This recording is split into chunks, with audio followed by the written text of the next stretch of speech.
We're here to protect you and the ones that you love. It's a good feeling to know that our efforts aren't going unnoticed. It actually brought tears to my eyes to know that we have this support. You're welcome. I must just say, you're welcome. It's stressful, but we're not going anywhere.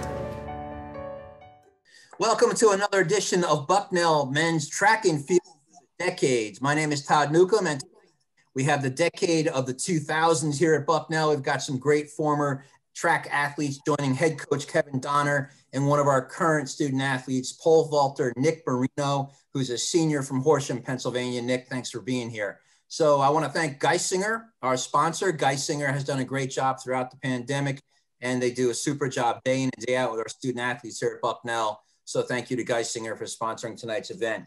Let me get right to introducing our guest, and then I'll turn it over to Coach Donner and Nick Marino for the show. Our first guest from the class of 2002 is David Gabriel. Indoors, he was the Patriot League champion in the 200 in 2001 and was a two-time All-Patriot League selection. He set the school record in the indoor 200 and currently ranks 10th all-time in that event. He set the school record as part of the sprint medley relay unit and currently ranks 3rd there. And in addition, he currently ranks 8th in the 55-meter dash. Outdoors, David was an All-East honoree in 2001 as a member of the 4x100 relay. He won Patriot League titles in the 200 in 1999, the 100 in 2001, and is part of the 4x100 in 2002. He was a 3-time All-Patriot League selection. David set the school record in the outdoor 200 and currently ranks 9th in that event. He set the school record as part of the 4x100 relay and currently ranks 6th. And he also currently ranks 4th in the 400 and 7th in the 100. Our next guest from a class of 2004 is Noelle Powell. He finished 6th in the long jump at the USA Indoor National Championships in 2003. He won the Patriot League long jump title in both 2002 and 2003. He was a 4-time All-Patriot League selection indoors. He owns the school record in the indoor long jump. He set the school record and currently ranks 3rd as part of the sprint medley relay unit. He set the school record and currently ranks 5th in the 200. He set the school record and currently ranks 10th in the 60. In addition, he's currently ranked 9th in the 55-meter dash. He also set the Gerhard Fieldhouse record for the long jump in 2003. Outdoors, he was a 3-time NCAA regional qualifier, including twice in the long jump and once in the 100. He was a 5-time All-East performer, including 3 times in the long jump. Noelle won 6 Patriot League titles outdoors, including 2 in the long jump, 2 in the 100, 1 in the 200, and 1 as part of the 4x100 relay. He was named the Patriot League Athlete of the Meet in 2002. He was a 4-time All-Patriot League selection outdoors. He owns the Bucknell outdoor school records in both the 100 and the long jump. He set the school record and currently ranks 5th in the 200, and he set the school record and currently ranks 6th as part of the 4x100 relay. Noelle won the Christy Mathewson Award at the Athletics Department Senior Awards Dinner, and he was inducted into the Bucknell Athletics Hall of Fame in 2018. Our next guest from the class of 2009 is Kerry Boyle. Indoors, he was a 3-time Patriot League individual champion, including twice in the 400 and once in the 200. He was a 5-time All-Patriot League selection indoors, including first-team citations in both 2007 and 2008. He is part of the sprint medley relay unit that holds the school record. He set the school record and currently ranks 2nd in the 400. He set the school record and currently ranks 3rd in the 300. He set the school records and currently ranks 4th in both the 500 and is part of the 4x400 relay unit. Outdoors, he was an NCAA regional qualifier in the 400 in 2008. He won the Patriot League outdoor title in the 400 that year as well. He was a 4-time All-Patriot League selection outdoors, including a first-team honor in 2008. He set the Bucknell record and currently ranks 3rd in the outdoor 200, and he set the Bucknell school record and currently ranks 8th as part of the 4x400 relay. He won the Bison Club Award at the Athletic Department Senior Awards Dinner. And our next guest from the class of 2010 is Kyle Anthony. Indoors, he was a 3-time All-East selection, including twice in the triple jump and once in the long jump. He won the Indoor Patriot League triple jump title in 2007, 2009, and 2010. He was named the Patriot League Rookie of the Meet at the 2007 championships. He was a 4-time All-Patriot League selection indoors, including 3 first-team citations. He currently ranks 3rd on the school's all-time top 10 list in the indoor triple jump and 7th in the long jump. Outdoors, he was a 2-time NCAA regional qualifier in the triple jump. He won 3 Patriot League individual titles, including a pair in the triple and 1 in the long jump. He was named the Patriot League Rookie of the Meet at the 2007 championships and the Patriot League Field Athlete of the Meet at the 2010 championships. He was a 3-time All-Patriot League selection outdoors, including first-team honors in 2009 and 2010. He currently ranks 2nd on the school's all-time top 10 list in the outdoor triple jump and 6th in the long jump. In the classroom, he was an academic all-district first-team selection in 2010, and Kyle won the Robert A. Latour Service Award at the Athletic Department Senior Awards Dinner. So, Coach, another great group of alums with a lot of talent. I don't know if they have any eligibility left, but it's a good. We could use them, and I'm surprised we still have some more time left here after all those accolades. So luckily there's only 4 of them.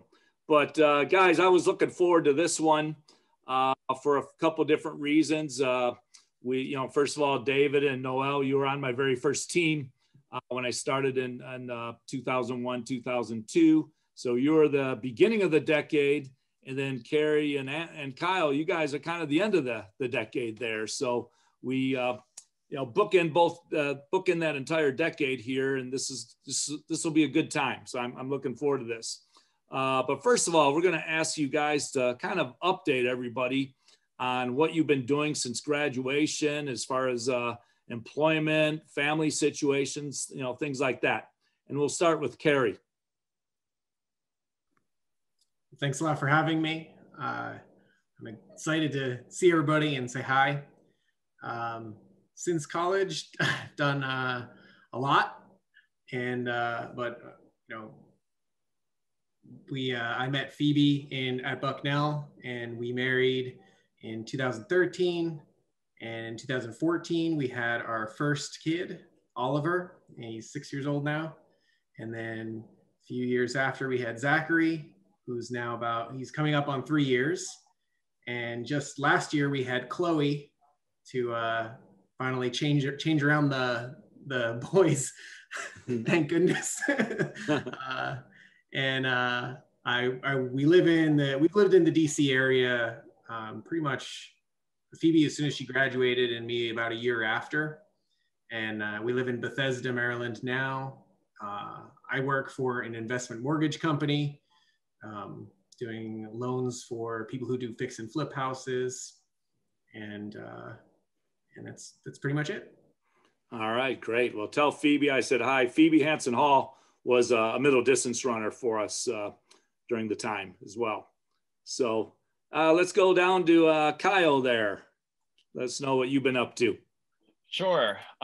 Thanks for having me as well. Also exciting to do this and have been looking forward to it. So when I left Bucknell, I went straight to law school, got my law degree and passed the bar in Pennsylvania in 2013. Then moved down to Maryland in 2014, sorry.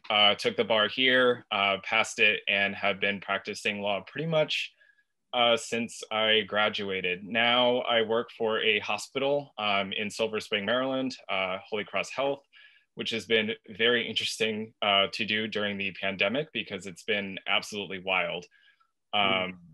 And so that also rewarding at the same time.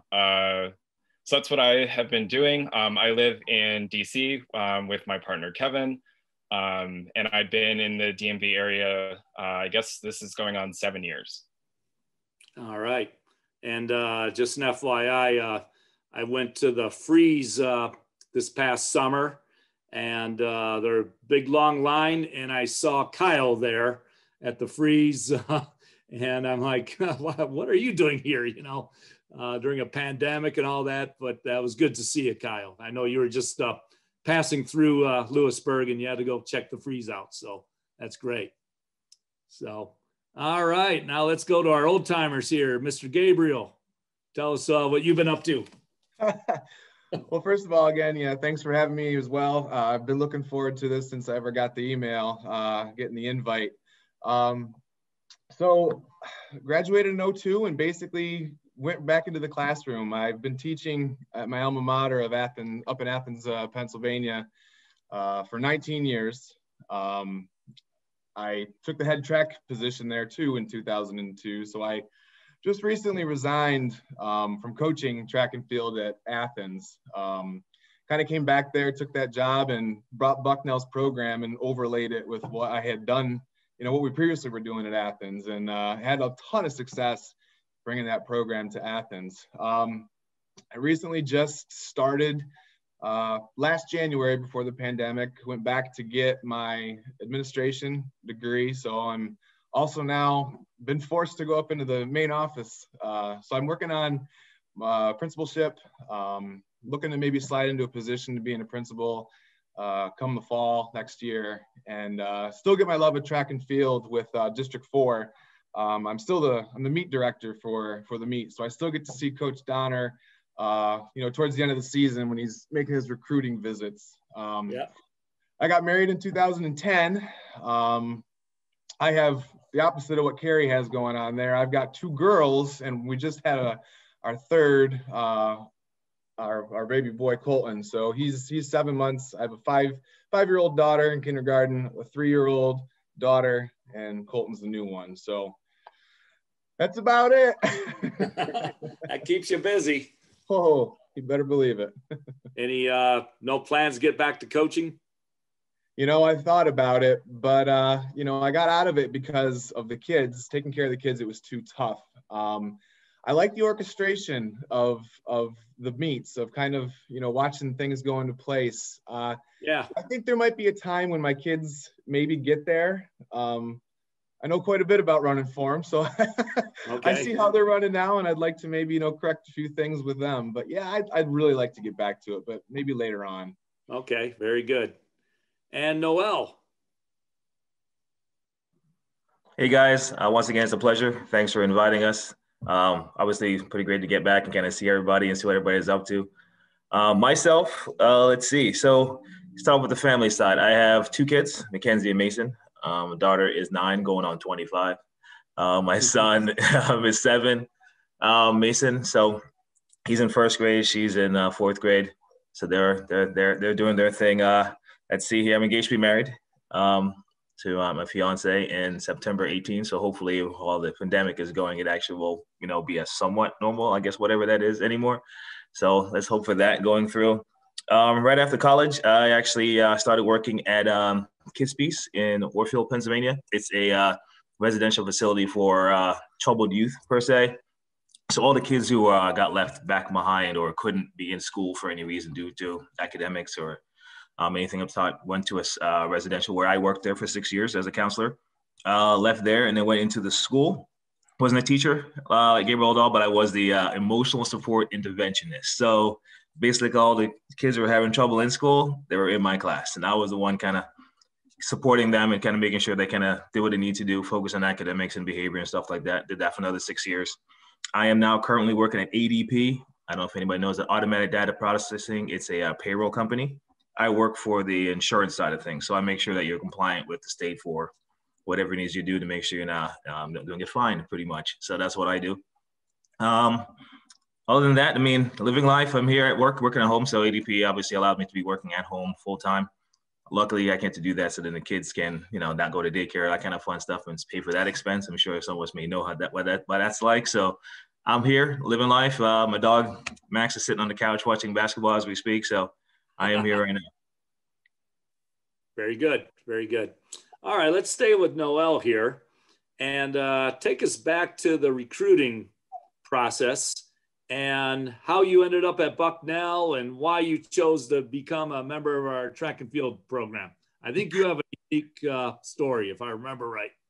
Yes. So without going too deep into it, I was actually recruited for football.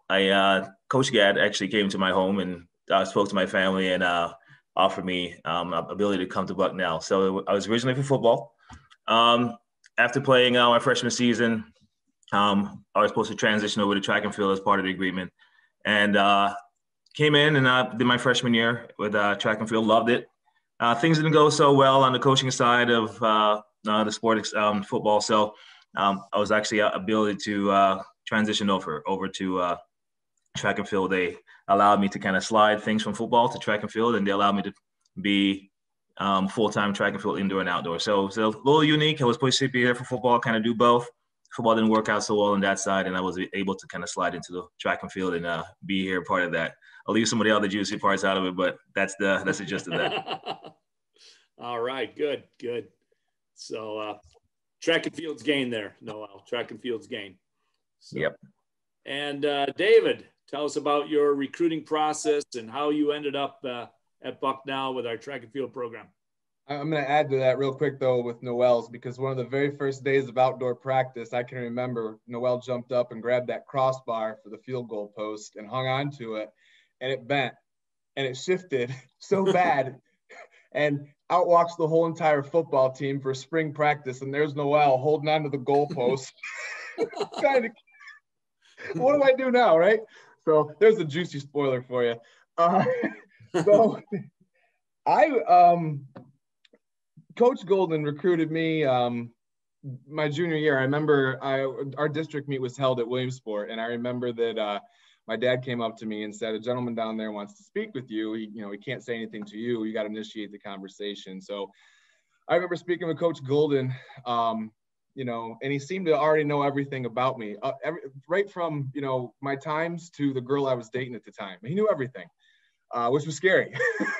But it was interesting though, because it was like talking to like a grandfather figure. He just knew everything about me. He was warm, he was welcoming, and he followed me. I remember then, like that following fall, he came to a football game up in Horseheads, New York, and I wanted to play football in college, but I was 5'10", 150 pounds, and I was being recruited by some schools in the Patriot League and whatnot, and some larger schools. But I remember like, we played that Horseheads team, and they had 2 Division I players on that football team. One of them being Julian Gary, who went to Maryland, and Nate Watkins, who ended up going to the USC to play lacrosse. And I remember Julian Gary scoring 5 touchdowns in that football game, and I thought, what am I doing? Like, this kid is well beyond me, right? I could catch him. I was the only one who could catch him. But I think it was that point in time that I realized, like, I wanted to stick with track. It was just something that it came natural, and I wasn't going to get hit anymore. So I just, followed that trail. And I remember what sealed it for me was hanging out with all the Bucknell crew on that turn during the 4x4 during an indoor meet. I mean, I had never seen anything like it. It was deafening. We always had something in high school on that final turn as well. We could hardly, kids' heads were moving out of the way as you were running down the home stretch, but the noise was deafening in the field house.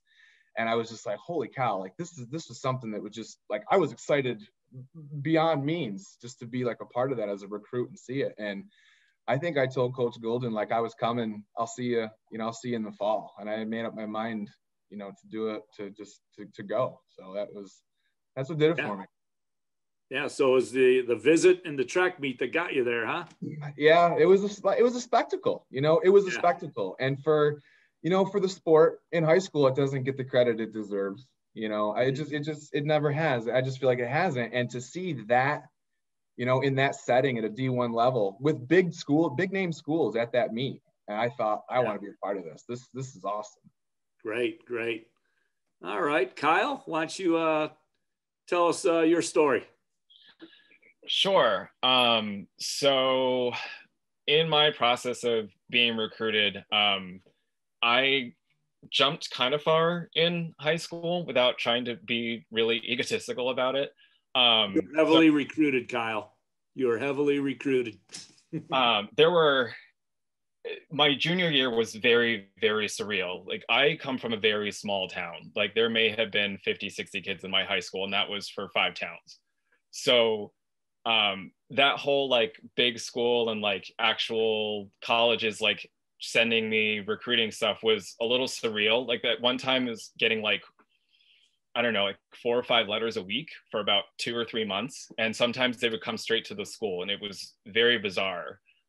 Schools from all over, schools from like as far as Oregon at some point, Schools in California were interested. There were schools from the Midwest that were interested. I think Penn State got a letter in there somewhere, some of the Ivy schools.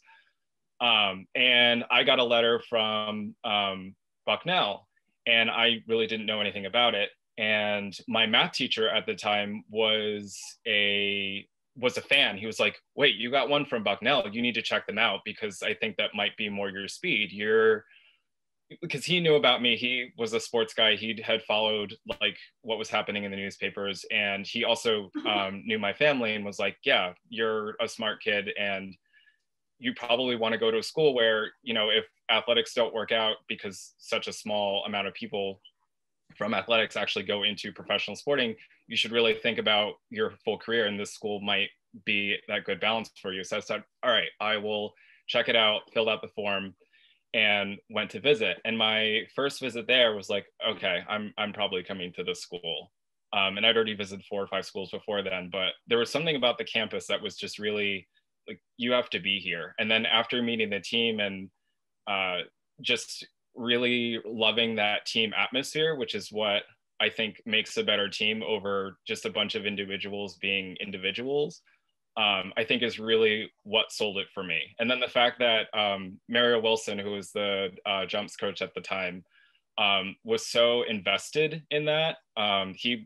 When he would do his other recruiting meets, like my senior year at state championships, he would come up to not only me, but my family and would just like make small talk and see how I was doing, trying not to be too invasive because I was, you know, competing, but I just love that. I'm going to see Mario on Saturday. He's the jumps coach at University of Virginia. Tell him I said hi. I sure will. I sure will. So, all right, Kerry, tell us your story. How'd you end up at Bucknell? Sure. Yeah. So I feel like I was pretty opposite of Kyle there. I was pretty good in high school, but I was a little untapped. We didn't have a track at all. We ran in the grass in the yard by the private school near us. And I was a wrestler in high school. So I would lose 20 pounds for wrestling season and then I would run cross country just to stay in shape for wrestling, lose 20 pounds during wrestling season at least. And then come track, I would be able to eat again and work out. And I wasn't very good at wrestling. So I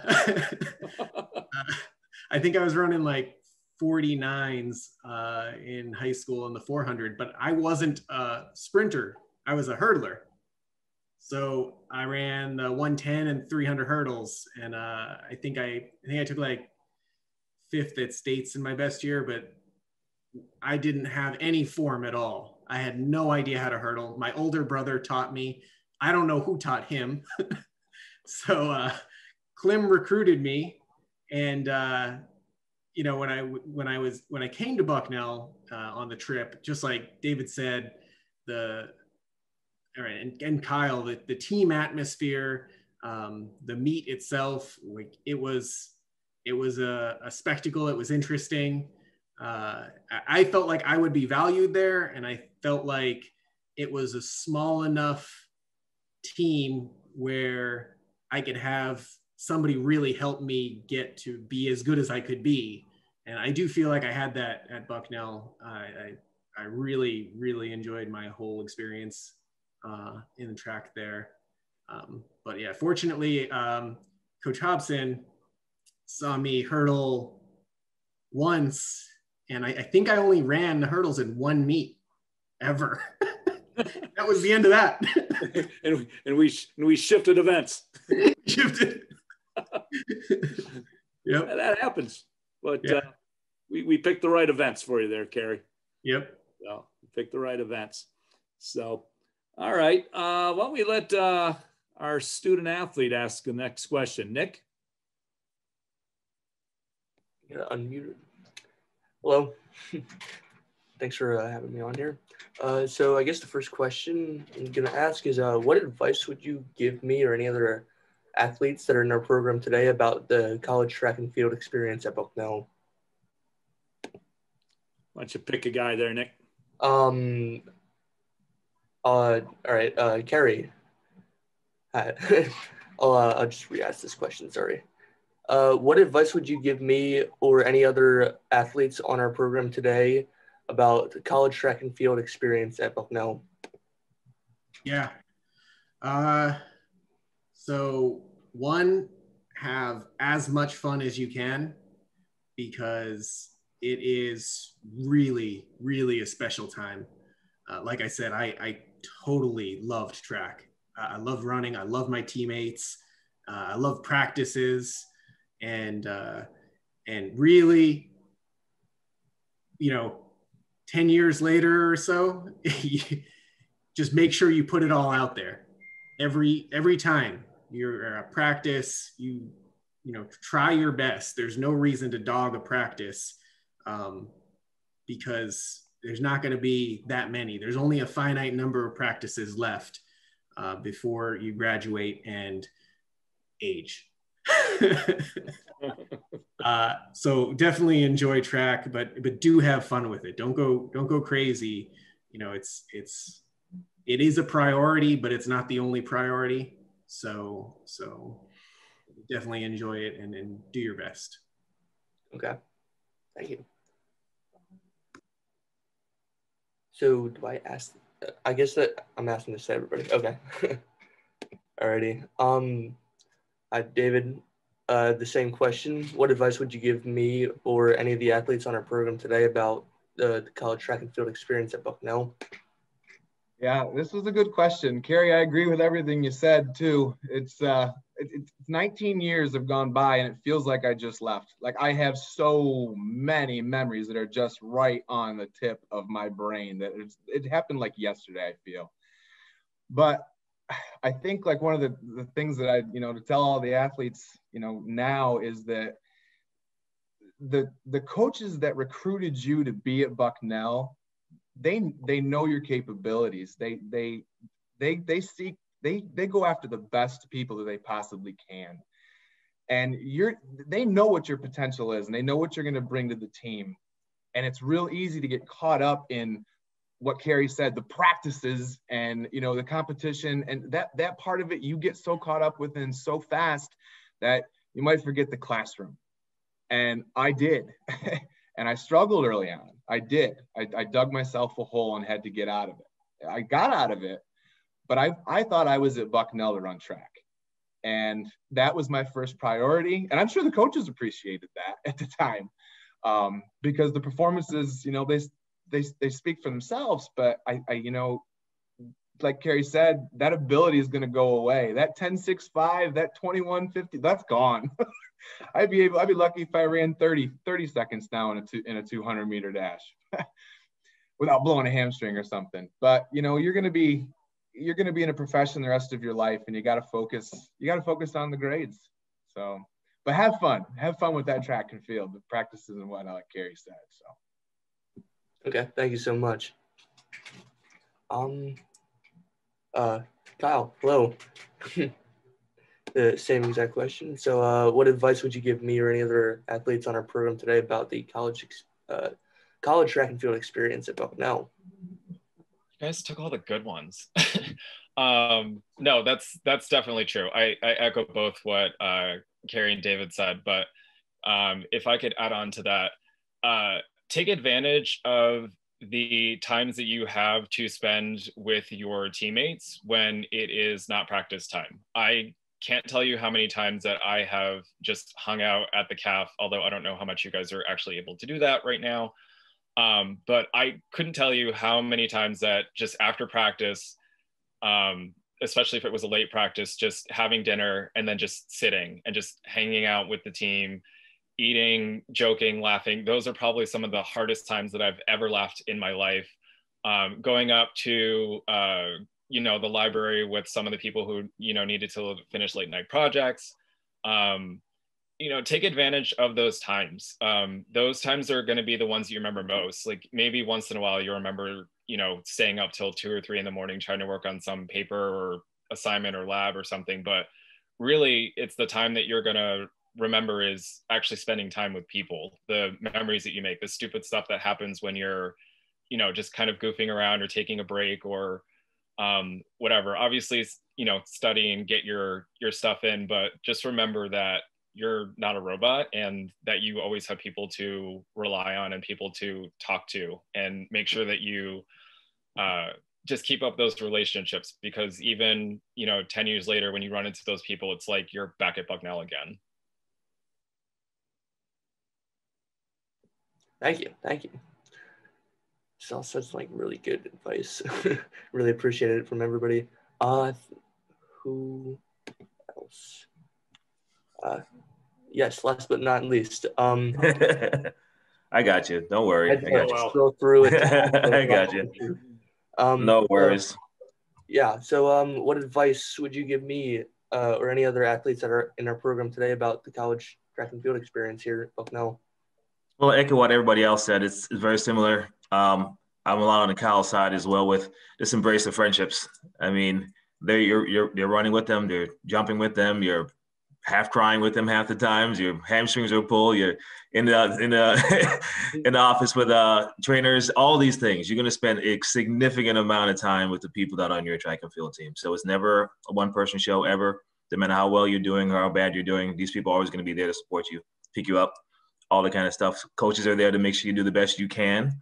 And those athletes around you, your friends around you, to make sure you can do those things. So they kind of make sure and push you to do so.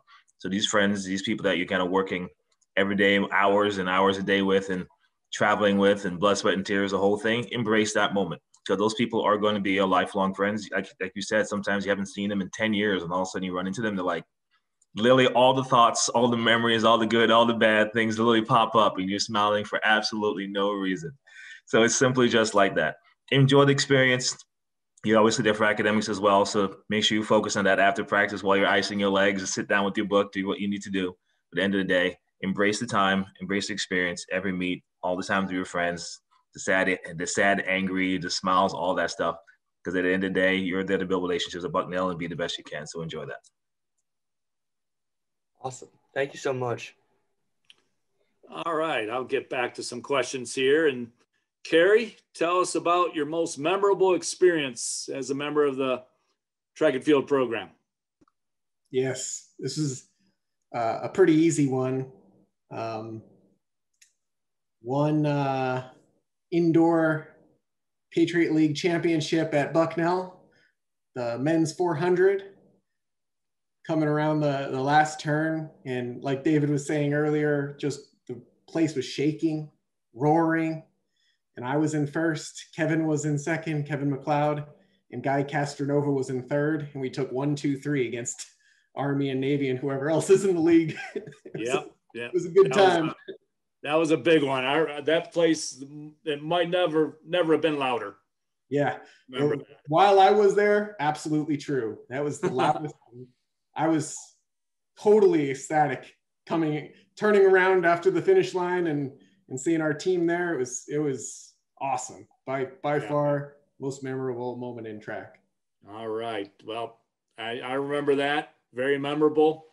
And that was a good one. Kyle, I think I know what you're going to say. But let's see if it matches. But I think I know what you're going to say. Yeah, and you're right. But I do want to set up the dramatic lead up to that just for a little bit, because there was a point there where I didn't even think I was going to have an outdoor season, because the last jump of my last indoor Patriot League triple jump, I hurt myself. I jumped too high on my first phase and really busted my heel up pretty good, and was limping around for a while and wasn't sure I would even have an outdoor season. And so there was a lot of bated breath and a lot of, okay, is this going to happen? Is this going to happen? But fortunately, I did a meet before outdoors and it was fine. So I'm like, okay, I can at least get points. I may not be able to win things, but I could at least get points. And that's sort of what we needed. But fortunately, I ended up winning both. But the most memorable time was most definitely winning the men's first outdoor track and field championship, and then also the women winning at the same time. But that 4x4 was the best 4x4 I have ever seen in my entire life. The dramatic lead up to that of just people, because everyone was done with their events. There were no outstanding events. The only thing that was left was the 4x4. And depending on how we finished was going to depend on whether we would win the meet or not. And so Coach Donner had cleverly put Johnny Picardo, who was famous for false starting on a 4x4 before, because he doesn't start in blocks because it's an 800-meter runner, started standing up. And he was the only 400 person that I've ever seen stand up in my entire life. But it worked because he knew how to do that. And not only did they come away getting third, I think they only needed to get fourth or fifth or something, or just be ahead enough of, I think it was Navy at the time. But they set, I think they ran like the third or fourth fastest 4x4 in history, not to be outdone by Rob Arendt, who had already won back-to-back 400 dash and the 400-meter intermediate hurdles within 30 minutes of one another, which is kind of unheard of. Yeah, that was a big win. That was the 2010 Outdoor Championship. It was at home, and it was the first time that we beat both Army and Navy at the same meet. I remember during Kerry's years, we had beat both teams, but not at the same meet. You know, we finished second a couple times, but then Kyle's senior year to win it at home by 2 points, I think, was one of the best days of my coaching career. That was for sure. And then obviously the ladies won as well. And all I remember was the town of Lewisburg had a very, very good party downtown. Let's put it that way. So there's a lot of alumni and might have been even some of our present athletes out there at the time. So it was very memorable. So David, most memorable time at Bucknell? There's so many, and I think all of them involve Noelle. Oh, no. Oh, yeah. So my story, I guess my story is a little longer, but I'll try and sum it up. So my junior year, we were up in Worcester at Holy Cross for the Patriot League Championships. And our 4x1 was seated first. And Noelle was the anchor. I was running second. Matt Solomon was the lead off. I was second. Doug Cohen was third. And yeah, Noelle was the hammer at the end. And we were the only ones on the bus coming from the hotel to the track. So it's just us four. No coach, nothing. Coach Klim was at the track. And the bus broke down on the on-ramp, or on the on-ramp to get on the highway to go up to the university. And a police car pulled up and told the bus driver, "You can't park here." And it's like, well, the bus is broken down. And I was one of the team captains at the time. And I'm like, we got to be at the track like now. Like Klim's going to lose his mind. Like I asked the officer, it was a female officer. I said, "Do you mind giving us a ride in the police car to the track?" And she was like, "I can't do that." I was like, "Listen, you have to." I said, "You've got to get us to Holy Cross." I said, "We're going to miss our race and this and that." And she ended up giving us a ride in the cop car. And I think it might have been Noelle went for the shotgun. I said, no, you get in the back. I'm riding up front. So we had three across the back. I was in the front, and we pulled up to the track. I tried to get her to put the lights on, right? I wanted to make an entrance.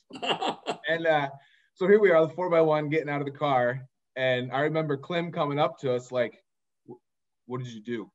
You know, dead serious, thought we were in trouble because we may have been, you know.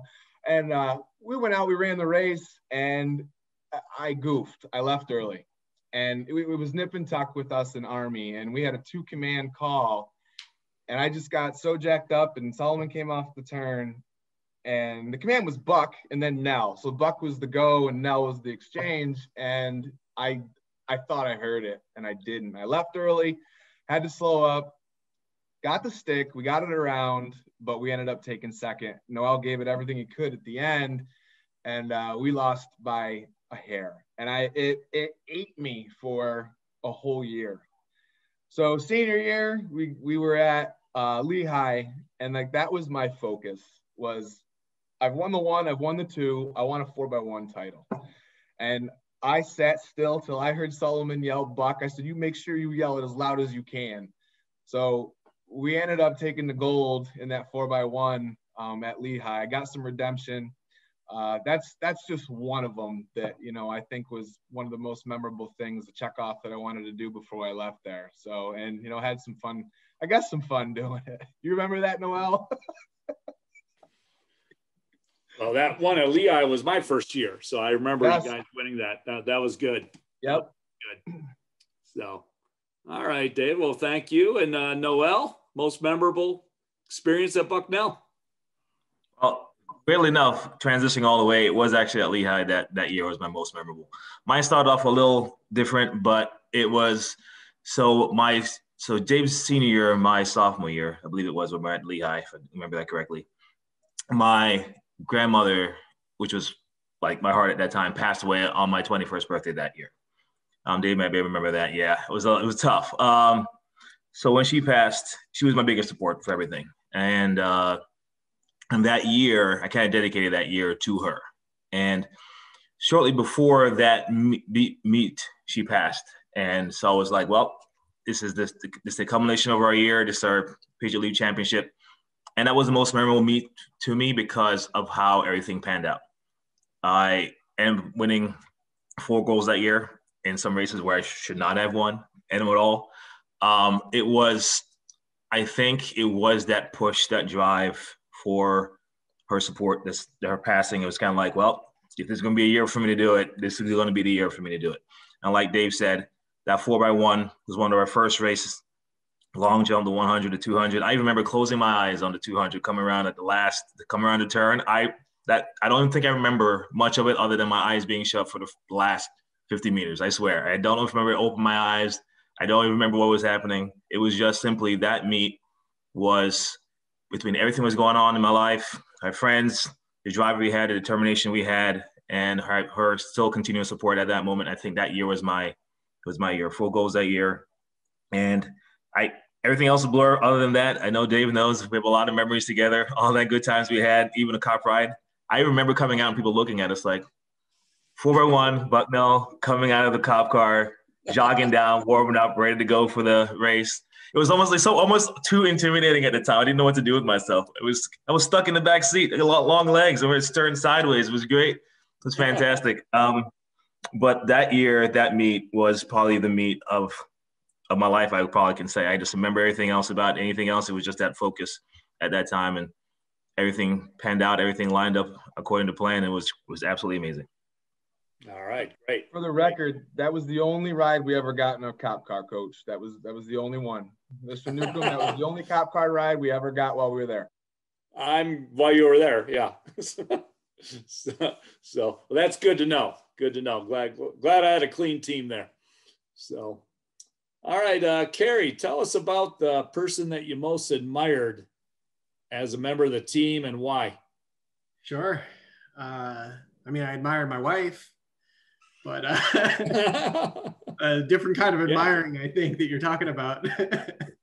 So good answer. Good answer. Yeah. Matt Benelli.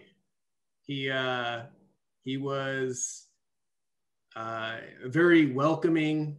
He was kind of he and Corbetta were the oldest sprinters when we came in, and Benelli kind of is always there for us, always welcoming us. It was, you know, he's an amazing leader, is and was a great guy, great friend. It was good to have him, and really, like, I think a lot of sports, especially when we were coming in, a lot of sports were having a hard time with hazing and all different kinds of things across the country, not specific to Bucknell, but that was, you know, we had a great time. We did what we wanted to do, and I think Benelli played a big role in my success at Bucknell, and it was always fun to beat him in workouts too. Yeah, I think you're right. He had a big role in the development of our program, and as you know, we won a few championships after he left and you left. But I think the championships were starting to be processed 2 or 3 years prior. Yeah, they were starting to get processed, and then we finally hit it, and then we won 4 in a row. Actually, you know, yeah. But do think the process started like in 07, 08, you know, right. your era there. So I do have to say it was probably one of my next most memorable moments was my first Patriot Leagues when Benelli was giving a speech on how we should try our best and you know, work as a team. And before this, I was on in high school, I was on a 4x4 team with John Kabilis, who was a javelin thrower at Bucknell.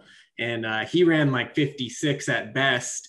And he was probably the second fastest guy on my 4x4 in high school. So the track was not a team sport back then to me. And it completely changed. And we really did. I was there for that 2010 outdoor championships. And I was cheering like I was part of the team because, you know, for a large, I was striving for that win over both Army and Navy at the same time. I was sad not to get it, but I was really happy for the guys who did. But yeah, Benelli definitely played a big role in the team atmosphere for sure. Sure. All right, Kyle, who'd you admire the most and why? This is gonna seem really random, but my choice would probably be Jake Meyer. Oh yeah. He was a weight thrower, and I think occasionally he threw the shot, but his main event was the weight, and I think also the hammer and maybe a little bit of disc. But he had probably one of the most like chill ways of just making you feel like you're the most like just comfortable person in the world. Like he could talk to anyone about anything, and he did.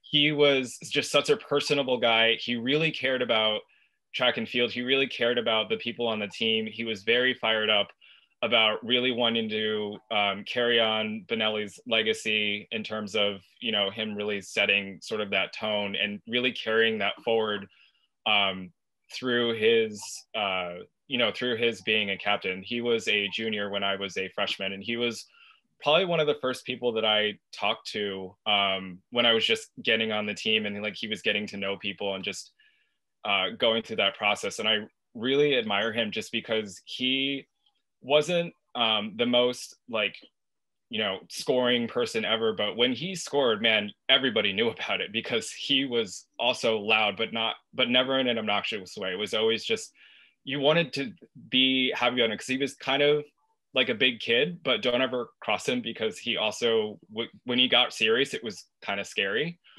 just because he never did that very often. But I just like the tone that he set to be able to make sure that you have fun and to make sure that you are enjoying yourself. And he always seemed like he was enjoying himself, whether he was doing well or whether he wasn't having the best day. And he was always honest about it. And I really appreciated that. Yep, I remember he was a great guy. I remember one day at the hotel, he was conducting a meeting with the team in one of the rooms, and the coaches obviously weren't there, but we could hear him yelling. We could hear Jake yelling at the team. And I remember Bob Schombacher says, yep, Jake's pretty fired up for this one, you know. So that was pretty good. I don't know if you were in that room, Kyle, or not, but he was on fire that night at the hotel. So yeah. He could make you fired up about being cold in Canada. So, all right, David, who's the athlete that you admired the most?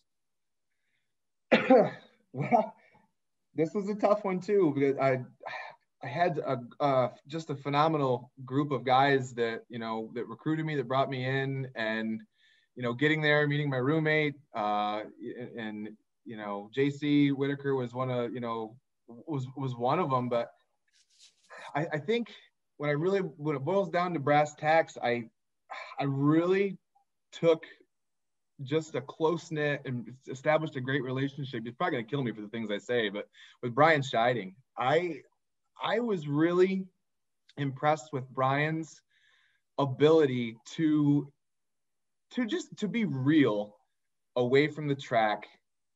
And then when it was time to compete, he was a different person. Like, he had the ability to shut everything out, focus on either him, if it was in the jumps, or turn it and focus on a 4x1 if he was part of the relay, knew the absolute right things to say in almost every situation as a leader, as a captain. But then when you walk away from the track, like he was such an awesome friend, just there for everything. Him and James Hollins the one year showed up. They had a thing with socks, and we were at, I believe it was Colgate my freshman year, and they showed up with these socks that were blue and orange striped almost all the way up, almost if like they were spandex. And I don't know if Golden liked them or appreciated them or whatnot, because he was a very simple individual when it came to uniforms, and he let them wear those socks, and that was just a sign that, Scheiding saying, here I am, hear me roar. I'm going to put my best foot forward, do everything I possibly can to beat you. And then the minute I'm done, I'm going to go away silent, and he just was what I envisioned as like what I wanted to be, I guess, before I left there, like that, the ability to just focus on whatever it was at that moment and not get caught up in so many, different things, and, to focus and be there for your other teammates, at the same time. So he's having an amazing career with what he's doing out at Missouri Southern. Oh yeah. He was on our call yesterday. Was he? Yeah. He was on our call for the 90s. Yeah. He's a very successful track and field coach at college there in Missouri, and one of the top 10 teams in the country in D2. I tried to get him on my staff a couple times. I'm sure you did. I'm sure he. You met a girl out there though, and wanted to stay in Missouri. I had a really good. I ran into him at a track and field conference in Atlantic City a couple years back. And of course, the first thing he did was pick on me about how much hair I lost.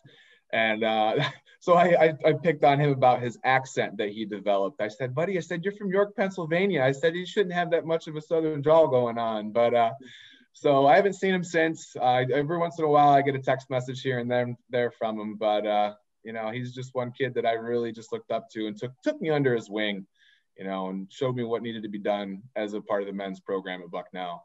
Sure. That's good. And Noelle, who'd you admire? So coming from football right over to track and field was a little different.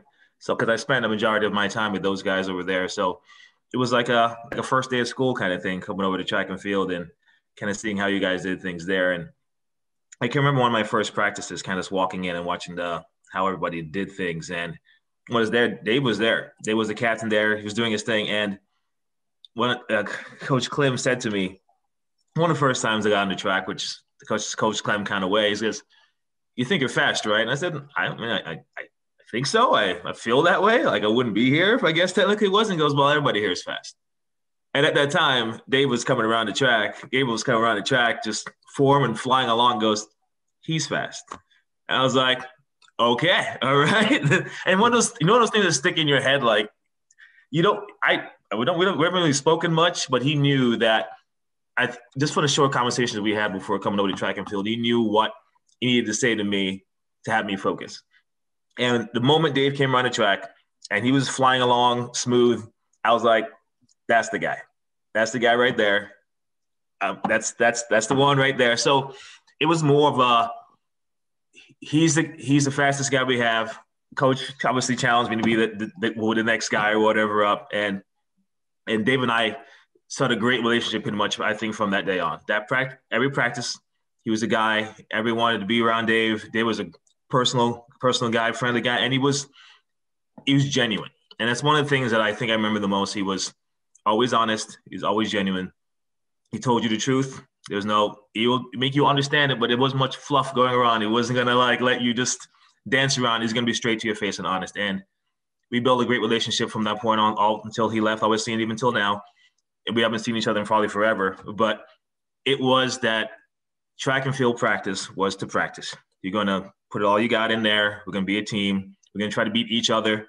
Like, it's literally what we're supposed to do, but we're going to have fun with it. And after practice, we're going to hang out, and next day's practice. So it was not, we didn't take it off the field. We didn't, make it a big thing afterwards. We're friends. Track and field practice is to practice and work hard. And then after that, we're friends and we're going to hang out and do things that friends do. And I think Dave was that person for us. He was the guy that was, we're going to focus, we're going to practice, we're going to have fun, and then we're going to hang out. And then that's the balance that we need to have as teammates, as friends. Can't hang on to it, can't do anything else. We try to make each other better. And I would say, definitely say Dave was the person that was the guy that was like, okay, and we're here to do this, and he's the guy. And he'd be the guy for me. All right, excellent, great answer. Hey Nick, who do you admire? Who have you admired the most during your career at Bucknell? Athlete-wise, most likely I'd say Matt Fay, because he was literally just like a big brother and complete mentor pretty much for my first 2 years of school. Yeah. So it was like keeping myself together with grades, like developing socially, and then also developing on the track. Like he was always like somebody to look up to, somebody that always knew like what to do in what situation. So I definitely looked up to Matt a lot, especially because he was obviously better than me too. So yeah. Matt's senior year, he broke the school record and the Patriot League record when he won at Navy. I think he went 17.4.5 or something like that. That was crazy. I remember that. Which is, still our school record that,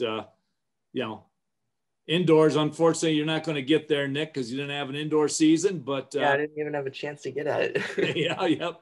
Maybe we can get it outdoors. So yeah.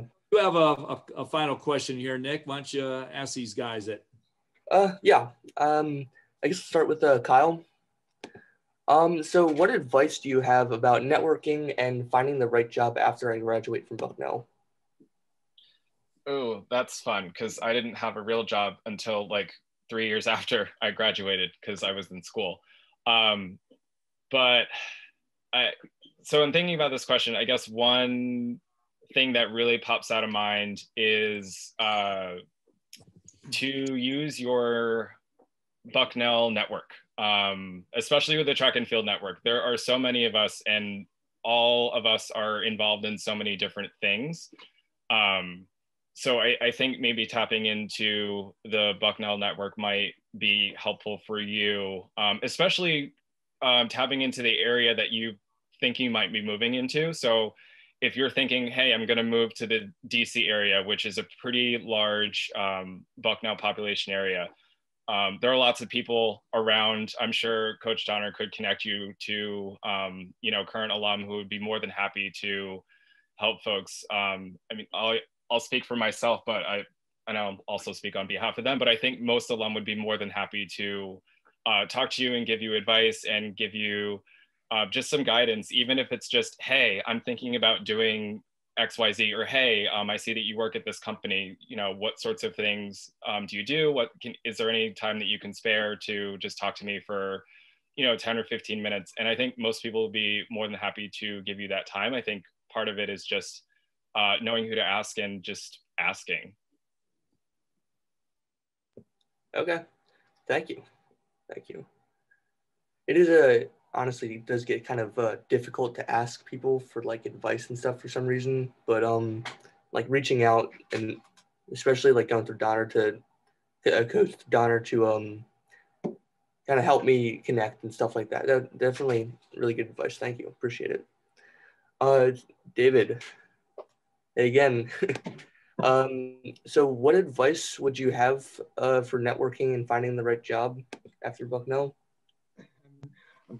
Kind of in the same boat with Kyle, but just a little bit opposite. I had a job luckily waiting for me before I graduated. But I think in thinking about this question, I think you're the sum of your peers. I think I had a hard time finding my spot initially at Bucknell. I went in as a bio major, and I spent so much time with that track team that I didn't want to be with anybody else. And there wasn't many people in that major at that time. Most of them were in education. And I don't know if it was fate or what, but I got tracked into changing it to education. And I feel that I had a huge influence on me from the people I was around on the track team. So I think that like you find your way, with the people that you surround yourselves with. But, as far as, the networking with Bucknell, I know like with LinkedIn, and I'm taking grad courses right now in administration. And the fact that I just have, a graduate on my LinkedIn from Bucknell makes the communication with linking with people that in the administration fields or any leadership field, it serves it right up on a silver platter for you. And the technology that we have with social media allows you to connect with those people. And don't be afraid to ask. I don't know anybody out there that's in a profession that you want to get into that won't take that time, like Kyle said, to offer some advice to you and get where you need to go. I mean, I wasn't going to get in administration. I was content with being in the classroom and, doing the district meet director thing. And I found out, again, by being around a meet director, I like the orchestration of things. And it led me to now looking at administration and how the orchestration of a school district works. And, you just go with that flow and make those connections. So. Awesome. Oh, sorry if you weren't done. Okay. Awesome. Thank you so much. Very, very, very useful advice. I'll just go down the line. Noelle, same question again. So what advice would you have for me for about networking and finding the right job after Bucknell? So the right job is always an interesting question, right? So what did you go to school for? Is that what your right job is? So for me, I went in undecided. I had no idea. I'm not gonna lie, I had no clue. After about my sophomore year or so, like with kind of weird being around track and field people and being social. I went to elementary school. I wanted to be an elementary school teacher. That's what I wanted to be. And I was like, okay, this is what excuse me 1 second, battery's running low. I wanted to be an elementary school teacher. And that was my focus. It was good. I did student teaching, got the worst flu of my life, student teaching, first grade, by the way, awful. In fact, I came down with walking pneumonia, which I never thought was a thing. So I got that. So anyway, I actually became an elementary major, graduated. But networking is tough, especially when and Dave and I graduated.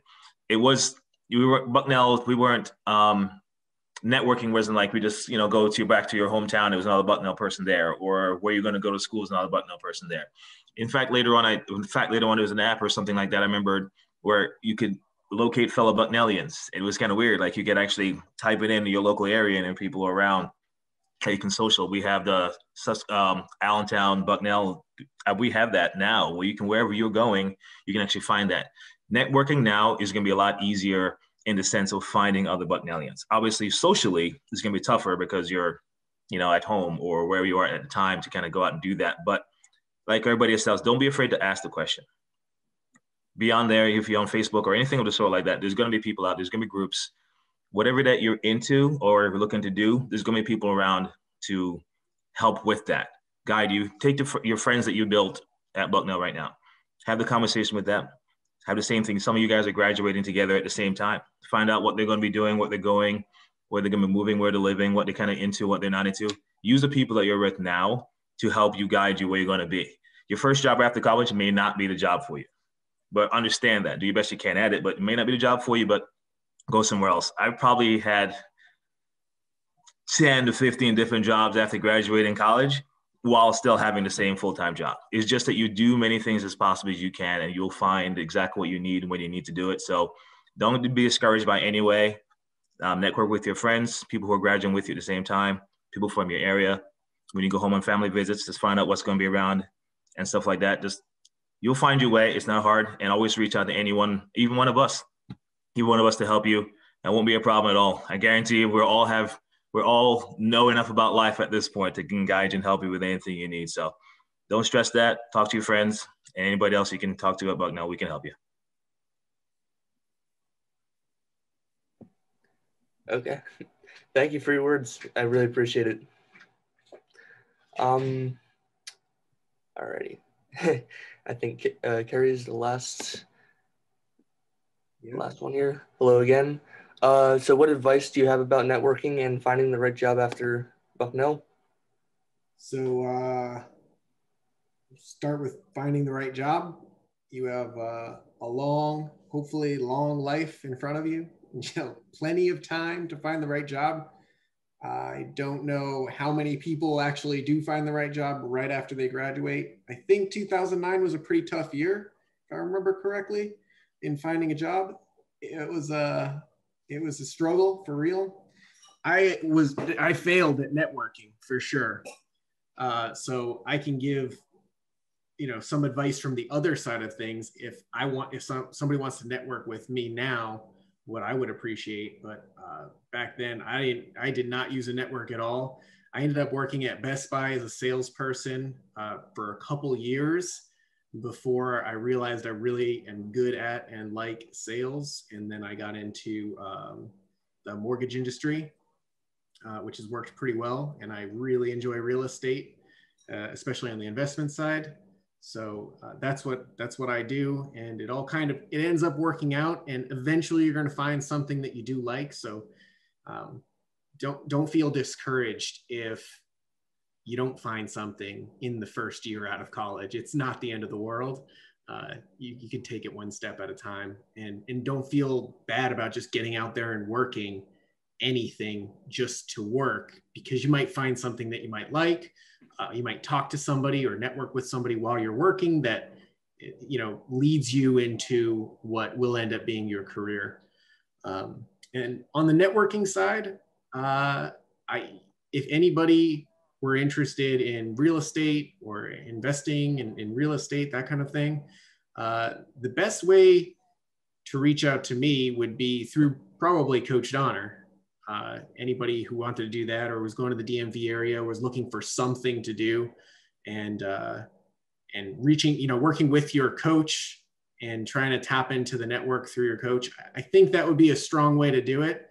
But again, I failed on the networking course. So, but it all worked out anyway.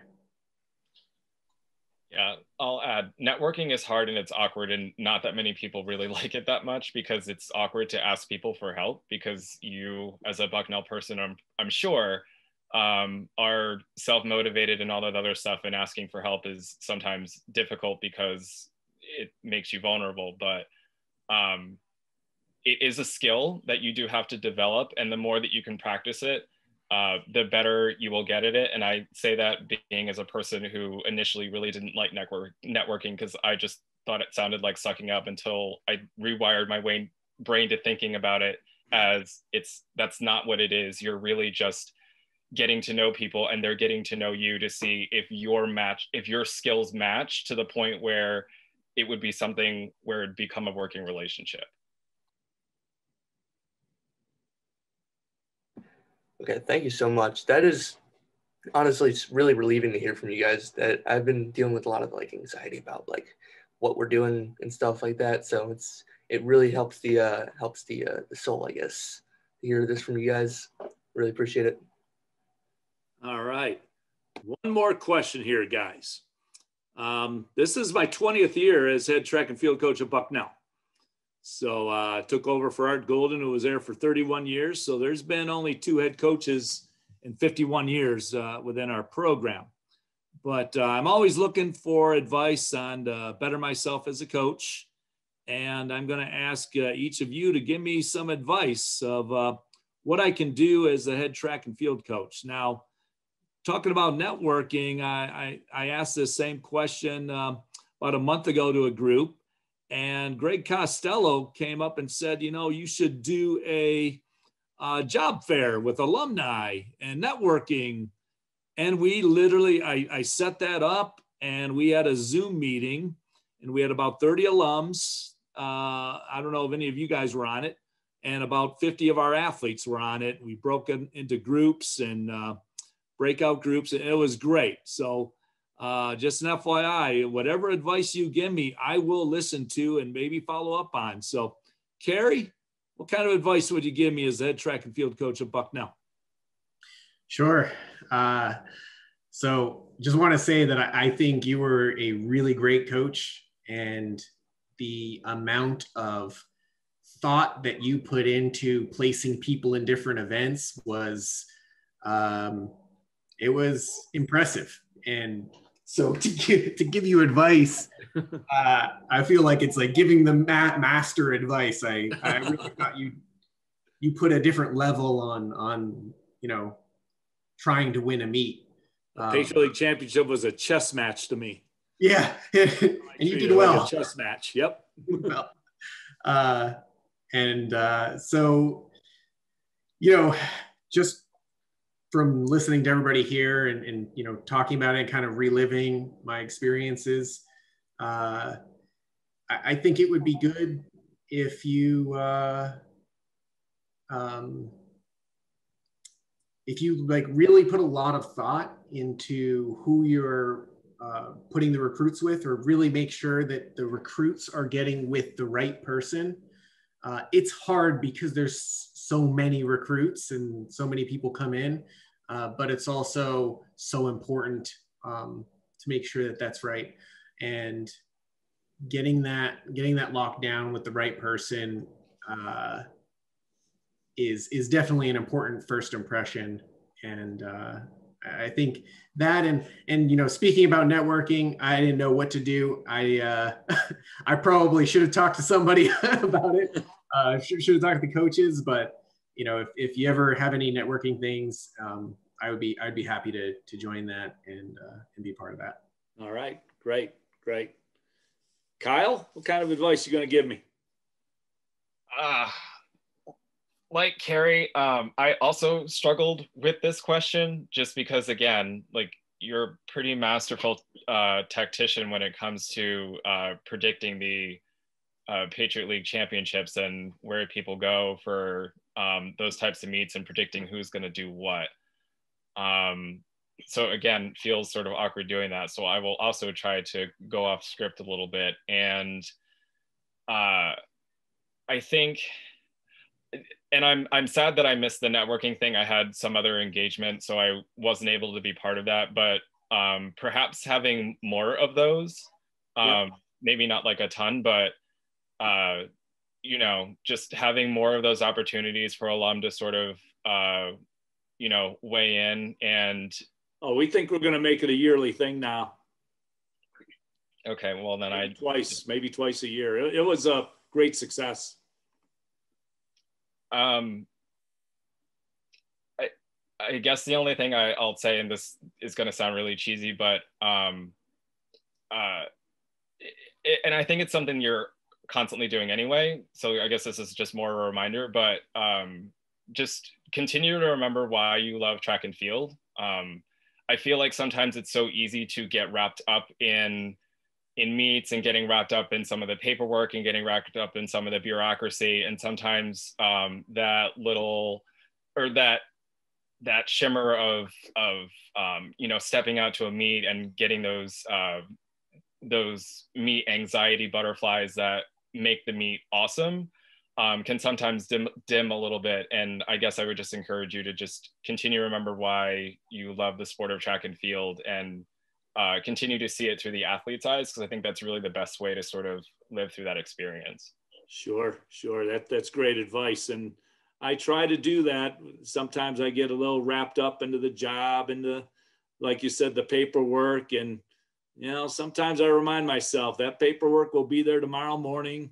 Let's just go out and talk to some athletes here. So I do that every now and then. So, David, what kind of advice you going to give me? This wasn't even on the list, this question, was it? I'm not prepared for this one.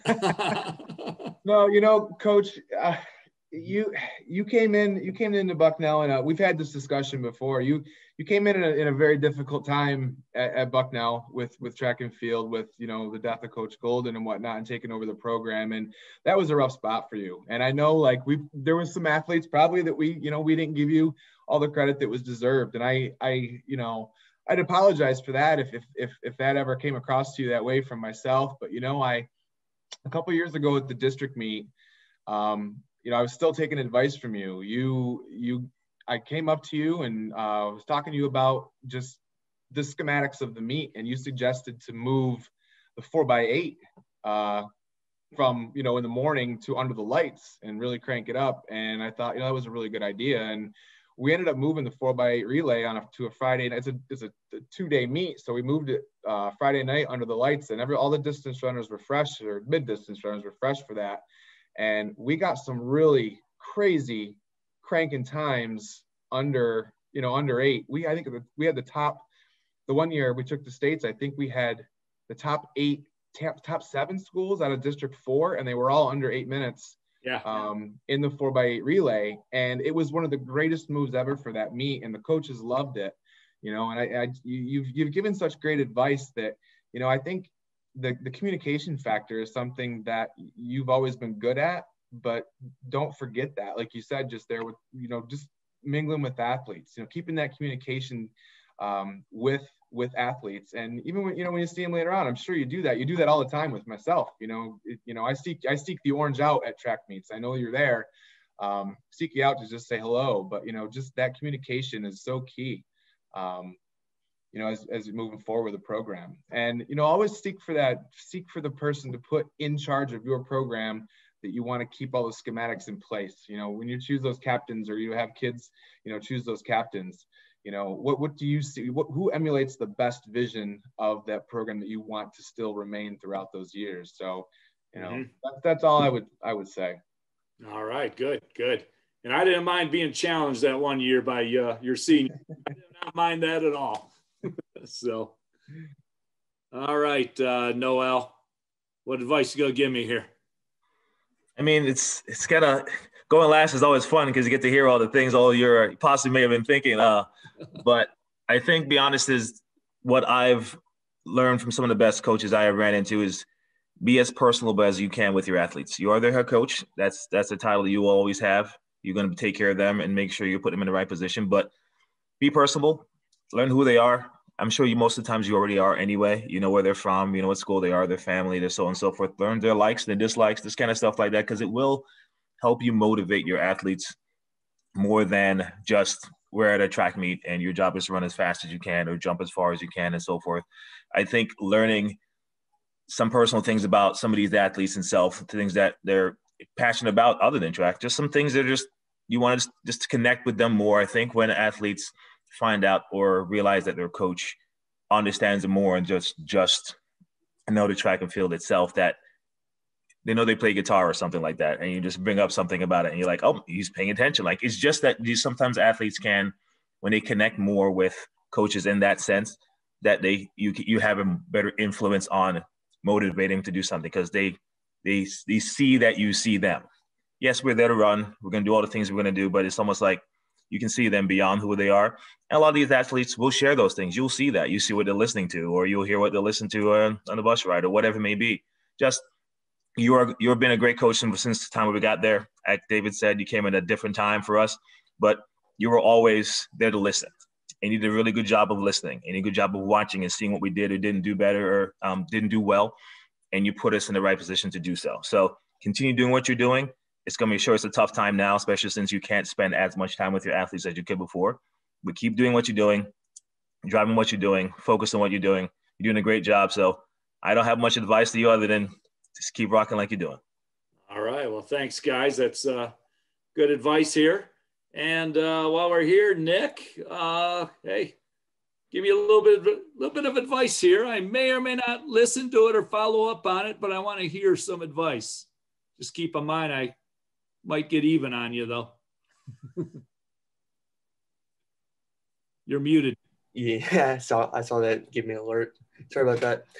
I don't know. I have the utmost respect for you as a coach, especially how you put together a roster for Patriot Leagues and stuff like that.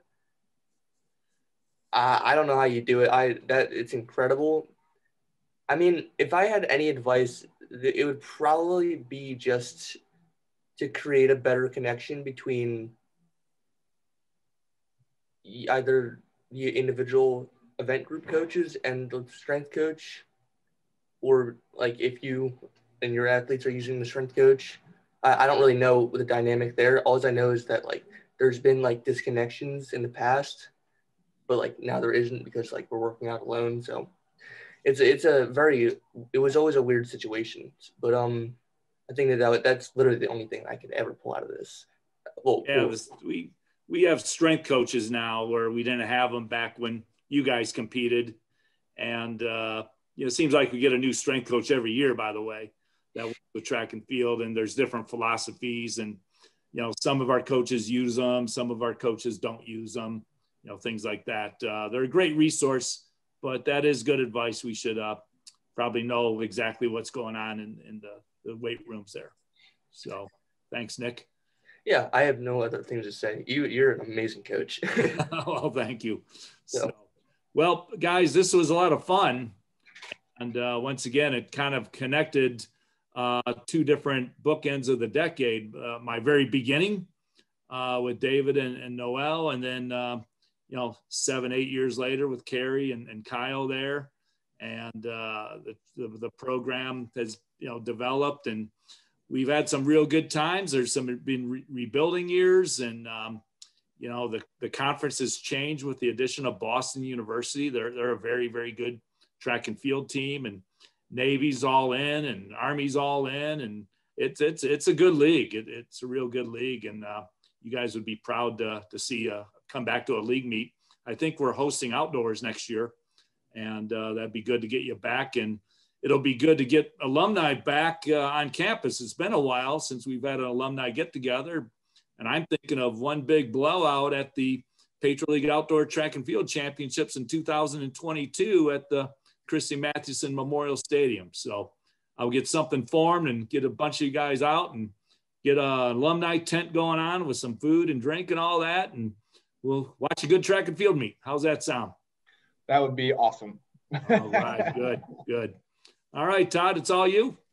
Thanks, Coach. And you're going to get the alums back before that, though, because next fall you'll have a Hall of Fame induction, and we've still got a couple that haven't been officially inducted yet with the 2020 class. So we've got some spike going in there, and who knows, class of 2021, we might have another one. So sure, opportunity to get everybody back for that support as well.